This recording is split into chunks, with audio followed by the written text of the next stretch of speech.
কোথায় তোরা? তাড়াতাড়ি চলে আয়, আমরা তো চলে এসেছি।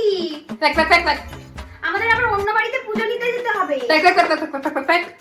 তুই ঠিকই বলেছিস, এই শীতকালে আমরা সেই ভোরবেলায় উঠে আমরা স্নান টান করে চলে আসলাম, আর যাদের বাড়িতেই যাচ্ছি তাদেরই এখনো কিছু পুজোর জোগাড় হয়নি। ভালো লাগে? তুই তো স্নান করেনি, এই তুই স্নান না করে অঞ্জলি দিতে আসছিস। দূর হ এখান থেকে। তো দেখ না, দেখ, স্নান না করে অঞ্জলি দিতে এসেছিস তো, তোকে পরীক্ষায় ফেল করাবো আমি। তোর রাইট অ্যান্সার গুলোও ভুল করে দেবো, তুই দেখ।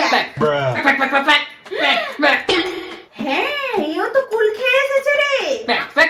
হ্যাঁ, আমাদের পুজো কমপ্লিট না হওয়ার আগেই কুল খেয়ে নিয়েছে, আবার পুজো দিতে এসেছে ঘাটা করে।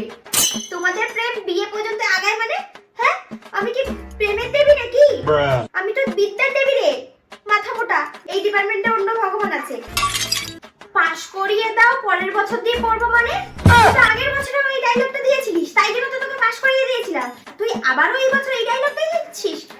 কোনো পাস টাস হবে না, এবছর পুরো ফেল, ডাহা ফেল করবি তুই। ঠিক করে আমাকে অঞ্জলিও দেয় না, মন্ত্রটাও পড়তে পারে না, আবার বলে পাস করিয়ে দাও। আবার আমার সামনে বসে বসে প্রেম করছে, কি নির্লজ্জ তোরা।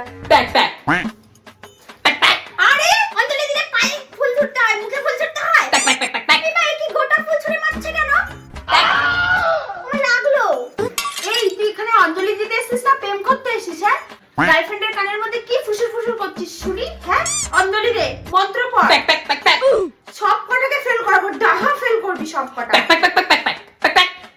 এবার আমার সিগনেচার মন্ত্রটা পড়ে আমাকে উদ্ধার কর দেখি। জয় জয় দেবী চরাচর সারে কুচসিচ ভূত মুক্তাহারে বিনা পুস্তক রঞ্জিত হস্তে সরস্বতী মূলভাগে বিদ্যা কমলা লোচনে বিশ্বরূপে বিশালাক্ষী সরস্বত্যই নমো নমো। আমি নিতে পারছি না রে, আমি নিতে পারছি না।